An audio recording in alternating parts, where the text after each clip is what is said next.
Hello everyone, Jack here, and today we're going to look at this quick start video to help you get started quickly with making your own DesignLab libraries. So with DesignLab 1.0.5 we have three new library types or templates to help you quickly make your own libraries. We've got one for a standalone library that uses a schematic, one for a wishbone library that uses schematic, and another for wishbone library that uses VHDL. So let's start with the simplest one and go with the standalone schematic. So we click on this. It's going to bring up a new window asking you for the location of your and name of your library. Let's call it example library. Okay, you should find a new window. This is edit_library, and it should have a CPP and H with your library name.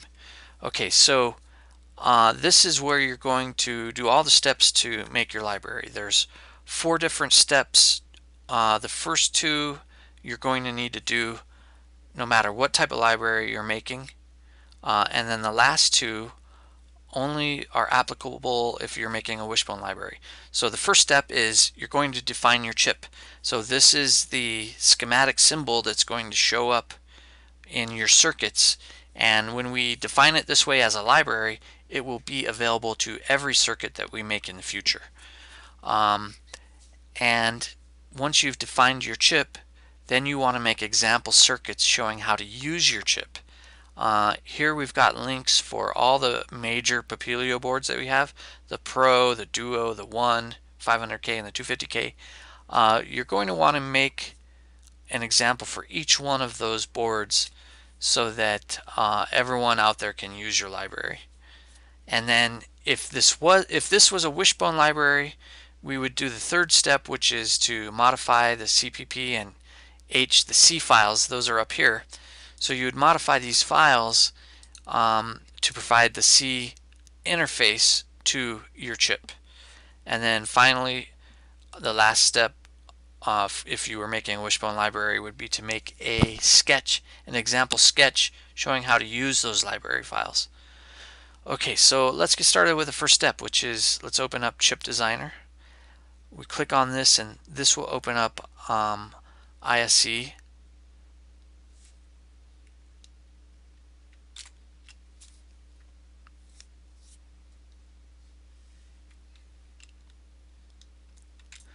Okay, so once we're in ISE, there's 2 major parts to making a new chip. There's the edit your chip design, and then there is the simulate your chip design. And simulation allows us to simulate the chip and make sure everything works as expected before we actually put it on real hardware. So let's start with the edit. We're going to double click on this, and we have a template example already here in place. So you're going to make your own, you're going to edit this example. Okay, so what I normally do is I click on this toggle transcript window to maximize my window space, and then you have 2 options here. You can right click on the symbol, go to symbol, and then push into symbol. Takes you to the inner workings of the chip, and then so let's click on this. It will take us to, and since we're doing a schematic, it will take us to the schematic that shows what's inside the chip that makes it work. If we were doing VHDL, this would be VHDL code.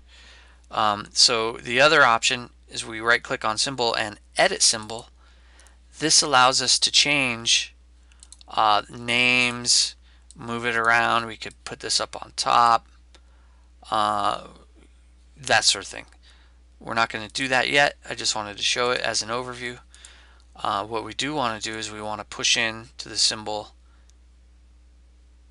and look at what's inside that defines the functionality of this chip. So right now, all it does is it connects 3 or 4 buttons to 4 LEDs, and it uses a buffer to connect them. Okay, so very simple. So let's look at the simulation and see what this looks like. So if we go back to design, and up here we change our view to the simulation view. If we double click on simulate your design, we will see a test bench. And what this test bench does, it's written in VHDL, what it does is it first sets your buttons to all zeros, it waits a little while, and then it checks to make sure that the LEDs showed up as all zeros as well. Then it will change the buttons to all ones, wait for a while, and check to make sure they're all ones. So let's go ahead and run this test bench. We make sure we select the top level, then double click on simulate behavioral model. This will open up iSim. Okay, then once we're in iSim, we can expand this all pins and your external pins. Then let's hit F6 to show the entire view. And what we see is that our buttons went to 0 and our LEDs followed to 0, and then right here they changed to 1s and the LEDs also followed. So it's doing exactly what we want it to do. So let's go ahead and close this. Let's go back to implementation and let's make a change. So let's go into the chip, and instead of just doing a buffer, why don't we invert this? So let's search for INV, and we're going to plop this inverter down. Oh, I didn't get it right. There we go. Now we should visually be able to see right here that there's a problem. These buttons and LEDs are a bus of 4 items, and we just put down one single inverter. Now if we go back to the transcript and we check this circuit, this schematic, it's going to give us an error about connecting buses of different widths. So the way we can fix this is kind of a cool feature in the schematic editor, is we can turn this inverter into a 4 item inverter. And the way we do that is we right click on it, we go to symbol, rename selected instance, we're going to choose iterated instance name, and we're going to start it at 3 and have it go down to 0, just like our buses. Okay, so now you see it's all solid. If we click on this, check schematic, no errors or warnings detected, so we're good. Okay, so let's go ahead and close this and save it. And then let's go back to our design. We're going to go back to simulation and simulate our model. Okay, now that we're in, let's expand this, and then let's hit F6, and we should see that they flip-flop. So when buttons are 0, the LEDs are 1s. When buttons are 1s, they're 0. Okay, great. That reflects the change we saw, so that's good. So now let's get into a more realistic change that you would make, because you're probably going to completely change this interface and do something completely different. So let's go in, and to kind of simulate that, let's just make this, the buttons, let's make it 8 elements instead of 4. So we're going to rename the branch. We're going to do 7. We're going to need to rename this as well. We need to make this 7. And we're going to rename this and make it 7. Okay, let's just check the schematic, make sure it looks good. Nothing, no errors. We're going to save this. Okay, so we made a change that changed the interface. So if we go back here, this is no longer valid. It no longer matches what's inside the circuit. So what we could do is we could go in and edit the symbol, and we could just change them here. But if you've added a bunch of signals and that sort of thing, that becomes tedious.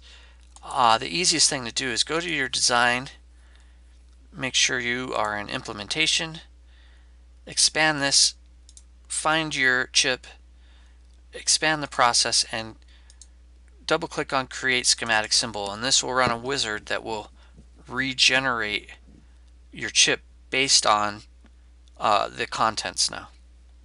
Okay, it did it successfully. If we click in here, it's going to detect that the symbol is old and we need to update it.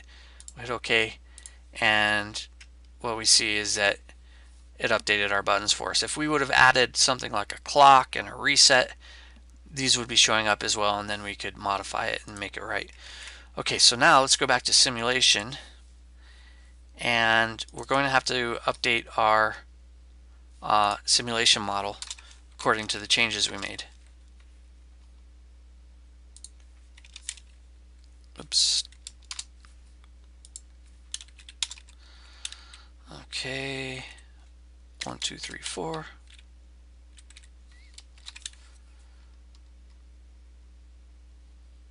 Alright, so we need to add 1, 2, 3, 4. 1, 2, 3, 4. Okay, so now that should be all the changes we need to make. Let's go ahead and run the simulation again.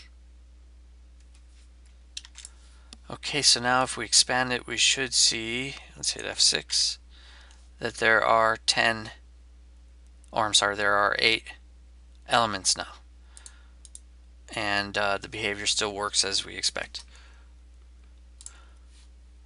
Okay, so now we've created our chip. It does what we want. It's got the interface we want.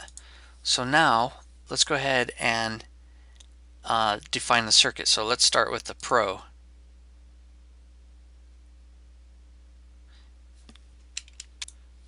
Okay, so what this is, you know, we defined our chip, but we need an example circuit that shows people how to use our chip. So if we double click this, so we already have our instance in there. We're going to update it. And this example circuit has absolutely nothing. Let's just go ahead and delete this. And so I wanted to show you, now that we defined our chip, if we open up any circuit in DesignLab, we will now see our library. So example library, and the chip that we created in that library is now available to drag out and drop into any schematic. So an example circuit for this would be, let's just go ahead and connect it to some external pins. If we go in design and we look under utility, so this is for the Papilio Pro. So we could see with the Pro, these are the pins we have available. So let's just pull out 8 of these, and we'll drop them into our schematic. And now we're going to tap these buses. Or actually, you know what? There is an easier way to do this. If we go into symbols and building blocks and we do the bus 8, we can just drop this here, and we should be able to rotate this, I think. Drop that there. So now we can just drop this here, and let's go back to utility and let's grab another 8 signals, and let's see, it doesn't let us rotate them.